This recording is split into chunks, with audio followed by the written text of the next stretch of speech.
Rev up your engines!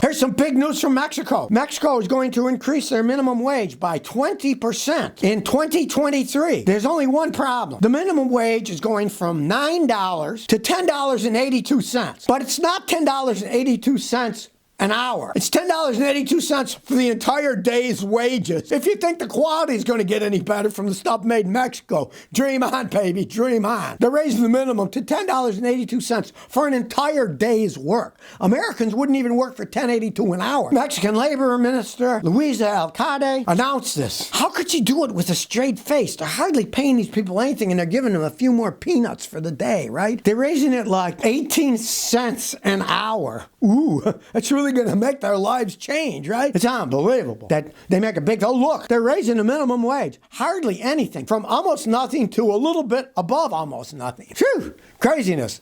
When I read this, I thought, oh gee, maybe they're going to help the Mexican workers out. Oh yeah, they're really helping them out, right? $10.82 for an entire day's work. Now, I don't think it's going to change much of anything myself. And that they have the brass balls to announce this like it's a great thing. Well, the government, the EPA, is seeking to mandate more use of ethanol. Well, you got to use more ethanol. It's green, it's green. It shows the stupidity of anything that has to do with the United States government, right? If you ask any scientist, anyone who understands the process, ethanol used in fuel is a net loss process. You put in something like 26% more energy farming the corn. Realize most of our fertilizer comes from petrochemicals, right? So there's the fertilizer. Using the diesel farm implements and trucks to harvest it, then ship them either with trucks or trains that run on diesel fuel to a factory where they have to use a whole bunch of energy to turn the corn into ethanol. It's actually like a 26% net loss process. They put in 26% more energy than they get back using it as a fuel. They want to mandate more of this stuff. Of course, it's politics. The farmers love it because they grow corn, they get paid money.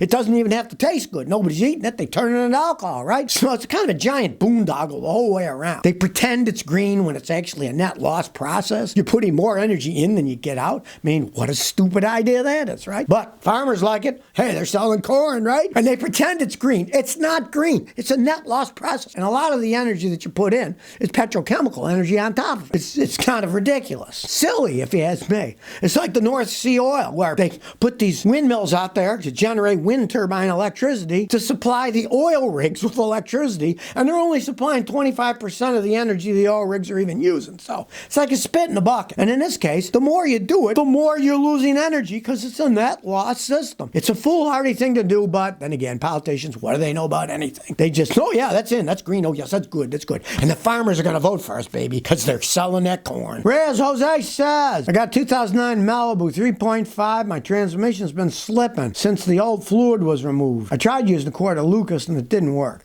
I went ahead 2 quarts with a new filter. Do you think that'd help? Well, here's the problem. You shouldn't have changed it in the first place. When you got 100-something thousand miles, if it's never been touched in a GM, you want to leave it alone. If you want to take care of it, change it every 30, 40,000 miles. The filter and the fluid, and it might last quite some time. Those are weak transmissions to begin with. Yours is slipping, but you've been driving it that way 2 years. You said, my advice is, yeah, try 2 quarts, see what happens. Maybe it'll help, maybe not. It's going to go out eventually, just because I've never seen one of those Malibus that had more than maybe 145, 150 before they went out entirely and didn't even move. They just slipped like mad. So give it a try, but realize you're on the end state life of that thing. Matt Man B says, why would cooling fans run all the time? If something's wrong, like you got a short in a relay or something, they can run all the time. If your car is really running hot, they're going to run all the time too. So check your coolant when it's cold, make sure it's full, you don't have any leaks or anything, watch your temperature gauge. And if they do run all the time, the first thing I'd say is replace the cooling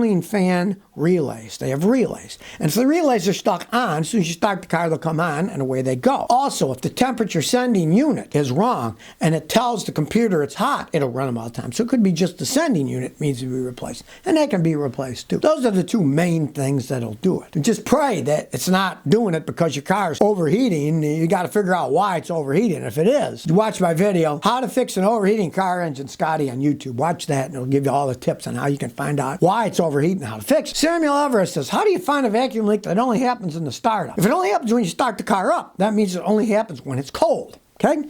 So when it's cold, get a smoke making machine, or if you puff on stuff, then blow the smoke into the engine on a vacuum line and see where the smoke comes out. The smoke machines are great because you can even get colored smoke to put in them. Then wherever the leak is, you'll see it. Now, once the engine starts up, if it gets hot and it seals, yeah, it's hard to find. But do it when the engine's cold before you start it up. And if you don't want to buy ones that cost over $1,000, because I'm a mechanic with gauges, you could make your own. And if you go online, you'll see some guys sell them for as little as $40, $50 that you can hook up to your brake booster line and then fill the system up and see where the leak's coming from. It's not that hard to do. Jay-Z Boy says, should I buy this Honda Element? What are your thoughts on an '05 Honda Element with 59,000 miles sold for $10K? I want it as a daily driver. Okay, the Honda Elements are excellent vehicles. That vehicle is pushing 20 years old, you know? Now, they would have to absolutely positively prove to me that it really only had 59,000 miles on it. If they could absolutely positively, with no doubt, prove it, offer them 8, see what they'll take, and if you really like it, go ahead and buy it. It's your money, right? But, you know, an 18-year-old vehicle, I don't think they're worth 10 grand. They never used to be. They used to go for like 2 or 3,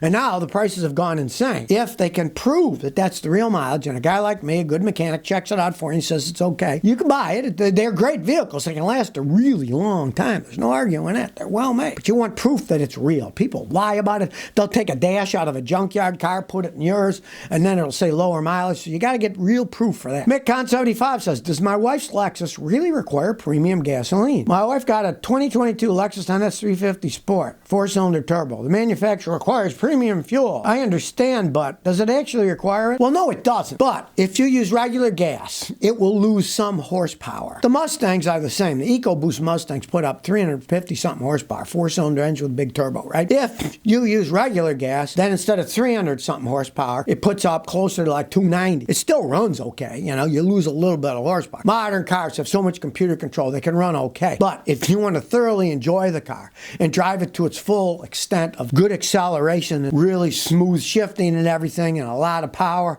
especially on the highway when you're passing people, it will have more power if you put premium fuel, albeit cost $1 a gallon more. If you just drive normal and you don't care, put in the regular, it'll go fine. Joe Bacon said, Scotty, a friend of mine's getting a 2017 F-150 with a 2.7-liter EcoBoost engine. I saw some with 250,000 miles, thought it was crazy. I've seen your videos. Now, do you think he could get mileage out of it? He's a pretty casual driver, but he doesn't pull and do crazy off-roading. If that's how he's going to treat it, he can. I've had people even bring them here in Rhode Island where they'd rust. And they didn't rust that bad, and the engines were still running pretty good with a couple 100,000 miles on them. I mean, they burn a little oil, but you expect that with twin turbo. Those things just put too much pressure, and they will burn oil somewhat. They all burned a little bit of oil when I got that kind of mileage, but they still ran okay. It's not like you're putting some crazy little 3-cylinder turbocharged engine in a big truck and then it's just going to wear itself out too fast. If you're casual, but you got to be casual. You can't be pulling giant heavy loads. If you're where it snows, you can't really be throwing snow plows on them and plowing all over the place. You're going to wear the thing out a lot faster. You know, if the previous person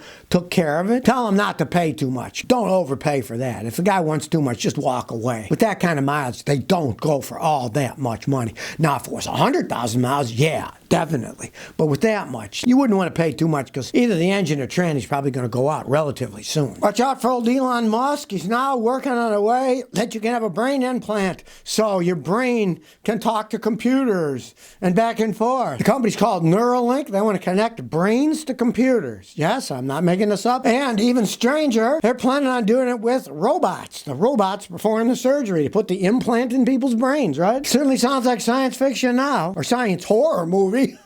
Imagine Elon controlling everyone's brain directly. Hey, Twitter is bad enough. What if it's wired into your head? Not such a smart idea if you ask me. And they had a video where monkeys were playing Pong using just their brains. They weren't using fingers or anything. Their brain was connected with a chip to the computer screen, and the monkeys were playing Pong. There's no information on what high scores they had, but I mean, hey, this is just the beginning, right? Makes you rethink Planet of the Apes all over again. Now, of course, animal activists are against it. One of the apes died while they were testing, they admitted it. So Elon wants to have chips put in our brains to connect to computers.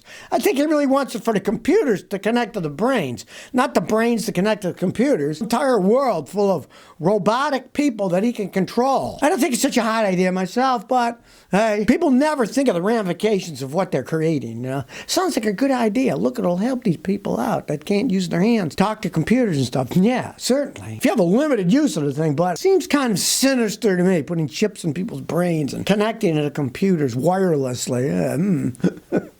Leaves a lot open for me. So if you never want to miss another one of my new car repair videos, remember to ring that bell.